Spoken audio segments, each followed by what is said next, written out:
Jean-Marie Sevin, après 10 ans où le Festival Pantiro s'était installé au mois d'août à Cannes, cette année, changement, vous avez décidé de le programmer en juillet. Pourquoi ? Oui, c'était une décision qui a été prise avec le Palais des Festivals pour des tas de raisons. Déjà, on se rend compte qu'il y a beaucoup de gens qui partent en vacances au mois d'août, et notamment des locaux. Donc c'était bien aussi de passer en juillet. Il y a aussi le fait qu'il y a énormément de festivals en juillet, et du coup, il y a donc forcément énormément de groupes sur la route en juillet, et que c'est quand même plus simple pour faire une programmation en juillet que sur la période sur laquelle on était, donc mi-août.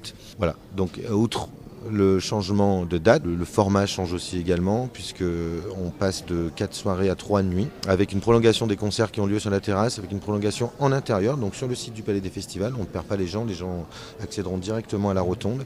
Et là, on ajoute 2 nouveaux lives pour arriver jusqu'à 3h du matin. Alors quels seront les temps forts au niveau de la programmation des artistes ? Forcément, étant le géniteur de cette programmation, évidemment toutes les soirées me plaisent, donc tous les moments sont des temps forts. Après, pour parler de tête d'affiche, donc on aura The Hives, qui est un gros groupe de rock garage suédois, qui a une belle carrière maintenant, puisque ça fait une bonne quinzaine d'années qu'ils tournent.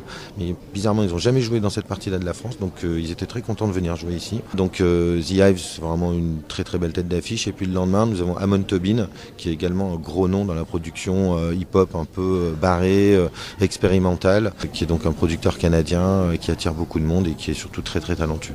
Et ensuite tout un tas de groupes qui sont plus dans le domaine de la découverte. Pas tous, puisqu'on a Hudson Mohawke, qui est gros producteur anglais, les Scopes dont on a beaucoup parlé déjà, et puis toute une série de groupes.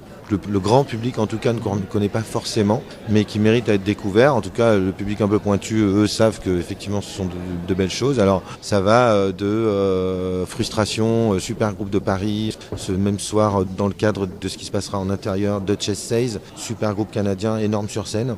Le lendemain, on a Leaf, qui est un des membres de cette nouvelle tendance, enfin, c'est pas vraiment une tendance, mais il y a une espèce de mouvement un petit peu qui se passe aux États-Unis, notamment à New York et à la Nouvelle-Orléans, avec quelques artistes gays en fait, et qui font du hip-hop, alors que c'est toujours été des gens qui ont été un peu mis au rencard par les artistes hip-hop en général. Et donc il y a toute une série d'artistes là comme ça qui se développent. Donc nous en avons un qui s'appelle Liv, qui est génial sur scène. Et puis nous aurons aussi des Niçois ex-Quadricolor Griffjoy, donc qui viendront présenter leur nouvel album en fait, qui sortira 2 mois après, mais qui déjà va commencer à entamer une série de concerts. Donc c'était Quadricolor avant, maintenant ça s'appelle Griffjoy.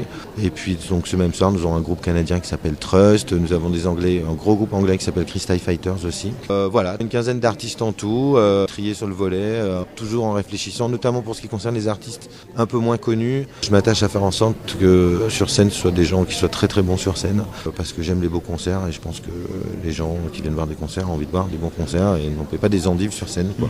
Est-ce que chaque soirée ou chaque nuit aura sa thématique ?